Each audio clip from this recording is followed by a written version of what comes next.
Salut à toi! Aujourd'hui, je te propose un petit interlude musical en suivant la voix de Euterpe.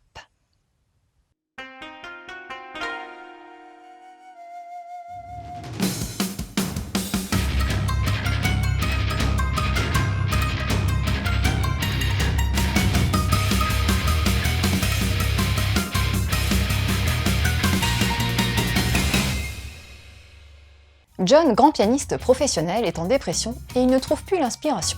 Il retourne donc dans la maison de son enfance, celle de son grand-père, où il a vécu pour se ressourcer. Cela fait des années qu'il n'était pas revenu dans cette demeure. Son grand-père, le grand maestro, qui lui a appris le piano, est décédé. John ne s'est pas rendu à son enterrement. Mais dans cette maison, il va rapidement croiser Cal, jeune femme qui a été la dernière élève du maestro et qui est également la petite fille de Nena, qui fut une sorte de nounou pour John. Cal ne voit pas l'arrivée de John d'un bon œil, car celui-ci n'a donné aucune nouvelle pendant des années à son grand-père et ressurgit comme ça dans la maison. Mais le maestro savait au fond de lui que John finirait par revenir et a laissé des énigmes aux deux jeunes. La confrontation entre les deux personnalités, John et Cal, ne va pas être de tout repos. Sauront-ils s'accorder afin de résoudre les énigmes? Les deux points communs, la passion de la musique et l'amour du maestro, semblent tout de même être assez forts pour les rapprocher.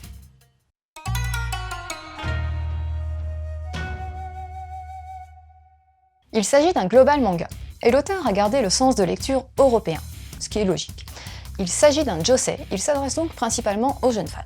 Le découpage varié donne du rythme à l'histoire et on sent une recherche dans les valeurs de plan. Tu as peu de décors, mais les persos, eux, sont bien travaillés. Toutes les planches ne se valent pas. Parfois, le style est un peu crayonné, ce qui n'est pas pour me déplaire, mais parfois le trait est un peu plus grossier. On dirait que l'auteur se cherche encore. Mais cela tend vers un beau résultat. C'est H2T qui nous propose cette édition, simple mais de très bonne facture avec les premières pages en couleur.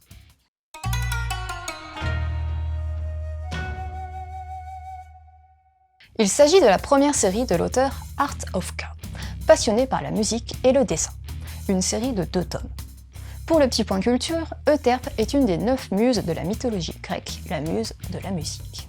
Comme je te l'ai laissé sous-entendre juste avant, ça se sent tout de même qu'il s'agit d'une première œuvre, au niveau du dessin. Mais l'auteur n'hésite pas à prendre des risques et s'essaye à différents types de planches tout le long du récit.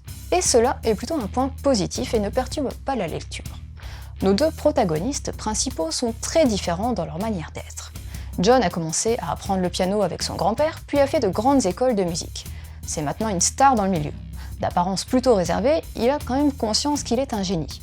Mais il reste assez fixé sur ses partitions. C'est en phase de dépression, alors qu'il commence à perdre un peu confiance en sa musique, qu'il retourne dans la demeure de son grand-père. Cal, elle a un caractère bien trempé. Et concernant le piano, elle a simplement appris avec le maestro, grand-père de John, et joue de façon plutôt intuitive. Le deuil, dans ce récit, est évoqué. John regrette de ne pas avoir passé plus de temps avec son grand-père. Cal, quant à elle, souhaite vraiment faire vivre la mémoire du maestro. Bien qu'au premier abord, Cal, en voyant John, le déteste et souhaite qu'il parte vite, petit à petit, elle remarque le remords qu'il a et finit par l'aider. La confrontation entre deux personnalités différentes n'est pas un point de départ original, mais les personnages sont assez captivants et tu verras, on s'y attache. Et c'est vraiment le caractère de Cal qui mène le récit. Les liens qui les lient les opposent aussi, et leur relation en est ainsi plaisante à approfondir. Et cela donne une certaine consistance à l'histoire. Quelques conseils de lecture tournant aussi autour de la musique. Beck, ou Yukio, jeune ado, va découvrir le monde de la musique et ainsi se forger au gré de toutes ces nouvelles rencontres. Nana, où 2 jeunes femmes, toutes 2 nommées Nana, vont se rencontrer par hasard dans un train. Le début d'une belle amitié. Et Princesse Ai, où Ai, amnésique, part à la recherche de son identité et devient une star du rock. Voilà, c'était Flo. J'espère que cette chronique t'aura donné envie de te laisser porter par les notes d'Euterpe. Sur ce, je te laisse et continue de suivre la voie du manga.